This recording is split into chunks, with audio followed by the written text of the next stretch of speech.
Elizabeth Natari dan Mesak Jacob, warga Kabupaten Kepulauan Siau Tagulandang Biaro atau Sitaro, mengaku belum menerima hak ganti rugi atas tanah mereka yang digunakan membangun Bandara Bung Karno Siau.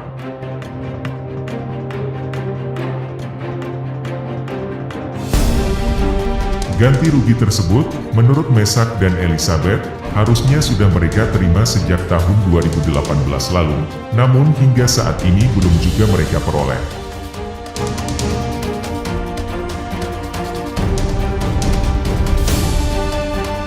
Bahkan, Elizabeth mengaku jika dirinya pernah mendapat ancaman dari mantan asisten 1 Pemda Sitaro, Heri Lano, menyikapi perjuangan Elizabeth atas hak ganti rugi tanah miliknya, yang diuraikan Elizabeth bahwa jika Elizabeth memperkarakannya, maka Elizabeth membutuhkan pengacara, dan jika melawan, maka Elizabeth akan masuk penjara.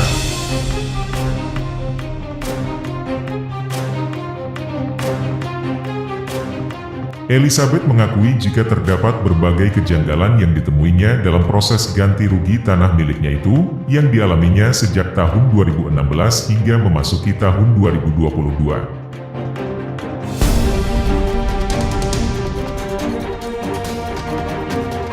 Kini tanah milik Elizabeth dan Mesak telah dikuasai Pemda Sitaro dan membangun Bandara Bung Karno Siau.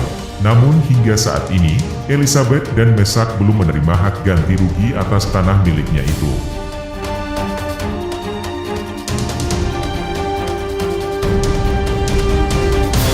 Dari kronologis yang diuraikan Elizabeth, patut diduga jika ada praktek mafia tanah yang menggurita di Pemda Sitaro dalam proses ganti rugi tanah milik keduanya, sebab ada pihak lain yang telah mengantongi sertifikat atas tanah milik Mesak.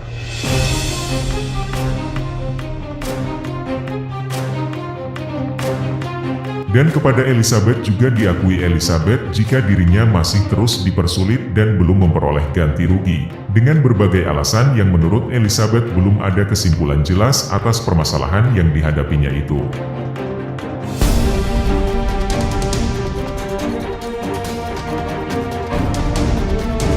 Dugaan mafia tanah itu menguat, sebab penuturan Elizabeth akan adanya pihak lain atas nama Ardian Doali dan 2 orang lainnya, yang justru telah mengantongi sertifikat tanah di area bandara itu, menuai tanya yang belum terjawab, sebab 2 orang selain Ardian Doali, dikisahkan Elizabeth, jika keduanya kebingungan untuk menunjukkan secara pasti tentang posisi letak tanah mereka di area Bandara Bung Karno Siau, saat Elizabeth bertanya pada keduanya ketika berada di area bandara.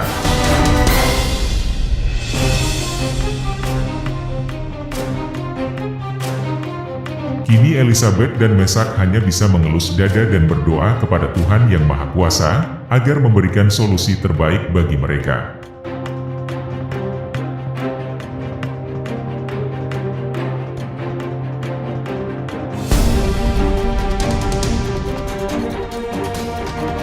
Keduanya berdoa dan berharap agar dapat segera memperoleh bantuan hukum dari pihak yang terketuk pintu hatinya untuk membantu memperjuangkan hak asasi mereka atas tanah miliknya yang sudah dikuasai Pemda Sitaro dan kini berdiri kokoh Bandara Bung Karno Siau di atas penderitaan mereka yang terabaikan selama ini.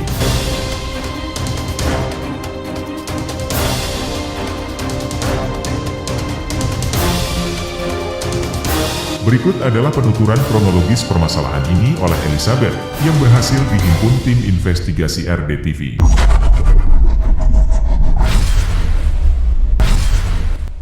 Pada tahun 2015, waktu itu saya dengan suami saya pergi ke lahan.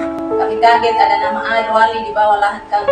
Lalu saya telepon sama mama, ibu saya yang waktu itu ada di Bitung. Saya tanya sama mama saya, "Ma, kenapa di bawah lahan kita ada nama Adwali?" Jawab mama, "Tidak ada nama Adwali di bawah lahan kita. Di bawah lahan kita itu keluarga minta doa tak lending." Jadi saya dengan suami saya pulang, kami datang ke rumah Pak Kades, sampaikan hal itu. Lalu Pak Kades bilang, "Itu Pak Adwali ada sertifikat." Kita tanya sama Pak Kades, "Kapan terbit sertifikat itu?" Pak Kades tidak menjawab. Terus saya bilang, "Kalau begitu, saya panggil mama datang ke Siau." Pak Kades jawab, "Tidak usah." Kemudian 2 minggu dari situ, kami ke lahan lagi. Di di sana nama A Wali itu sudah pindah di bawah lahan Bapak Mr. Yakob. Dan pada tanggal 21 September 2020 kami diundang rapat di Dinas Perhubungan. Pak Kades sampaikan bahwa lahan kami itu belum terbayar. Dia bawa bukti waktu itu karena dia ada di panitia pembebasan lahan di waktu itu. Terus Pak Kades bilang lagi, Pak Wali yang diwakili oleh Pak Han kantor tidak bisa membuktikan lahan. Dan kesimpulan rapat kami membuktikan surat dan lahan lagi. Kami bertemu Pak Asisten 1, Bapak Herlano, menyampaikan bahwa lahan kami sudah tergusur. Beliau menyampaikan kepada kami, kalau mau perkara masih mau bayar pengacara, kalau mau melawan mau dipenjara. Terus dia bilang tidak boleh menghalangi program pemerintah. Besoknya kami ke lahan. Di sana saya kaget lihat ada Pak Yos Beta, Pak Tola Hode, Pak Han kantor. Saya tanya sama Bapak Yos Beta dan Pak Tola Hode, kamu punya lahan di mana? Mereka jawab ada di bawah. Terus saya tanya lagi, di bawah di mana? Mereka sudah tidak jawab lagi. Saya sampaikan bahwa lahan itu lahan keluarga kami di bawah. Dan sekarang lahan itu kosong. Terus waktu itu ada pertanahan, ada perhubungan dari Dinas Perhubungan yang mengukur lahan kami berdua, Pak Mesan dan saya. Dan mereka menyampaikan bahwa lahan kami itu nanti dibayar di tahun 2019. Inilah tanah kami yang dulu kami pakai untuk menanam tanaman tahunan seperti kelapa dan tanaman musiman seperti ubi kayu, keladi, rica, dan tomat. Dan saat ini kami sudah tidak bisa lagi menggunakan karena sudah jadi seperti danau yang saat ini ada kelihatan ini.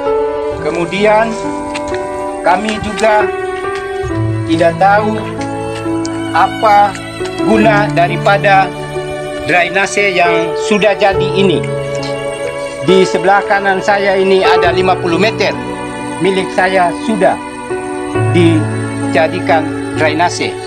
Kemudian yang di sebelah kanan ke sana ini lagi 50 meter. Itu milik saya. Kemudian tanahnya digaruk dan diambil dibawa ke landasan pacu. Ini tanah kami yang dulunya kami pakai untuk menanam pohon tanaman tahunan seperti pohon kelapa dan tanaman musiman seperti rica, tomat, keladi, ubi kayu.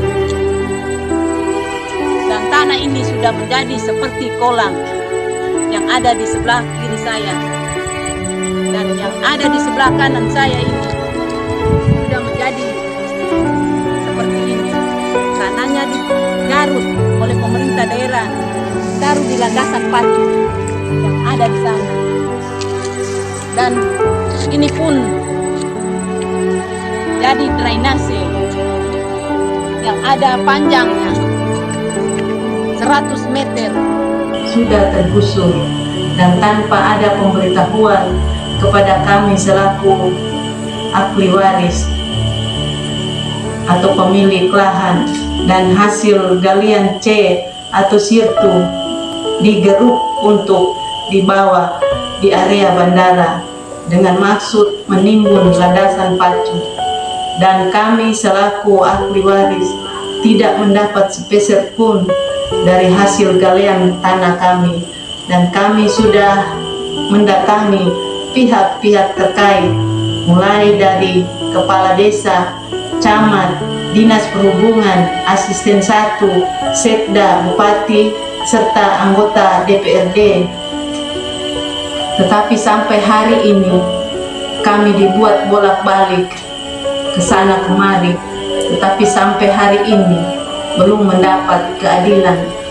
Mungkin karena kami masyarakat miskin dan bodoh, Sehingga melalui rekaman video kami ini, kami meminta tolong kepada Pak Presiden, Pak Menteri Perhubungan, Pak Pertanahan, Garing Agraria, untuk kiranya bisa mendengar jeritan kami sebagai masyarakat yang telah dirampas hak kemerdekaan kami. Kiranya curahan hati kami ini bisa sampai kepada Bapak yang terhormat. Sekian dan terima kasih. Terima kasih kepada semua sahabat RDTV yang telah menonton berita ini. Mari bantu Elizabeth dan Mesak untuk mendapatkan hak ganti rugi atas tanah mereka dengan membagikan berita ini agar menjadi viral, untuk menjadi perhatian Presiden, Menteri Agraria dan Menteri Perhubungan, sebab diindikasikan adanya praktek mafia tanah dalam proses pembayaran hak ganti rugi tanah masyarakat atas proyek pembangunan Bandara Bung Karno Siau. Jangan lupa meninggalkan komentar sahabat RDTV di kolom komentar, like, subscribe channel ini, dan ingat menekan tanda notifikasinya untuk terus mengikuti perkembangan berita ini hingga berkepastian hukum.